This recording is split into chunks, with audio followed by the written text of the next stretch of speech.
Think you've seen these guys before. Question: who has the toughest time being agile? Is it the dev team? Maybe. Is it the lead developer? Possibly. What about the business owner? Could be.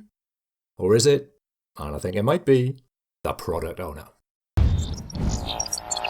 Hi, this is Gary. Welcome to Development That Pays. This time I wanted to turn the spotlight on the product owner, but I wasn't sure exactly what to talk about. Then Vlad came to my rescue with a great comment that gets right to the heart of one of the hardest aspects of being a product owner. Here's his comment. Problem now is that some of them do not upgrade and continue to use boxes to climb the wall. Now that comment out of context probably makes no sense at all, so let's fill in a little bit of background. A recurring theme here on Development That Pays are the twin concepts of do the right thing and do the thing right. Way back in episode 2, I used the metaphor of two walls. Each wall is a potential business opportunity, and each ladder is a product. Now, what's more important, building a great ladder or picking the right wall? Well, any old ladder will get you up the wall, but the walls lead to very different places. So we can say that picking the right wall is more important than building a great ladder. Put it another way, doing the right thing is more important than doing the thing right. However, there's a fatal flaw in this argument, and that's what we went on to talk about in episode 3. From this point, both of the walls look the same. From this point, you can't see what's over the other side, so you have no choice but to climb up there and take a look. It's catch-22. You need to pick the right wall, but you can't pick the right wall until you've climbed the wall, which you can't do without picking a wall. One thing we can say for sure, if we're going to have to climb up a wall that might turn out to be the wrong wall, then this is no time for do the thing right. No, this is the time to get there quickly and cheaply. Certainly not an escalator, nor a staircase. A ladder would be a good choice, or even, dare I say it, a pile of boxes.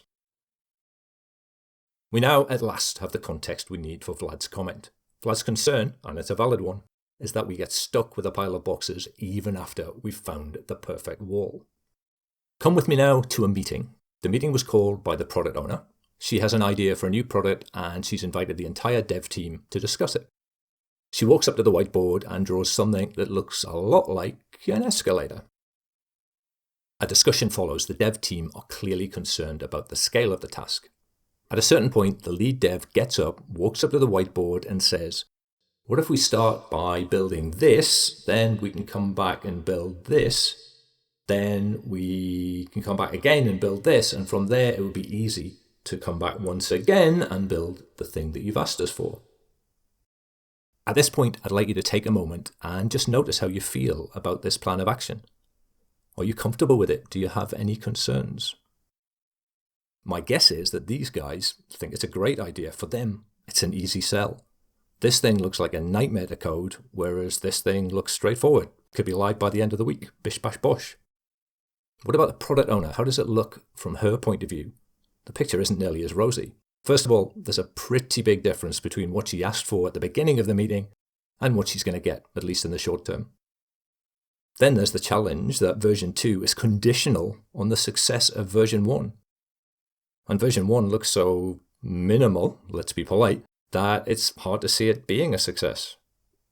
And even if it is a success, what then? How long will it be before it can be built?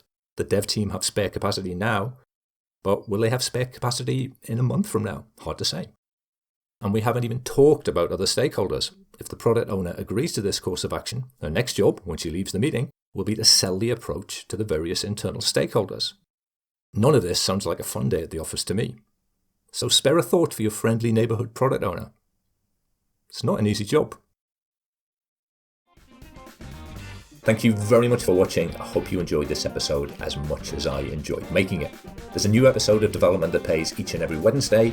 By far the easiest way to get it is to subscribe to this channel. Hit the big red button and I look forward to talking to you again very soon. Cheers for now.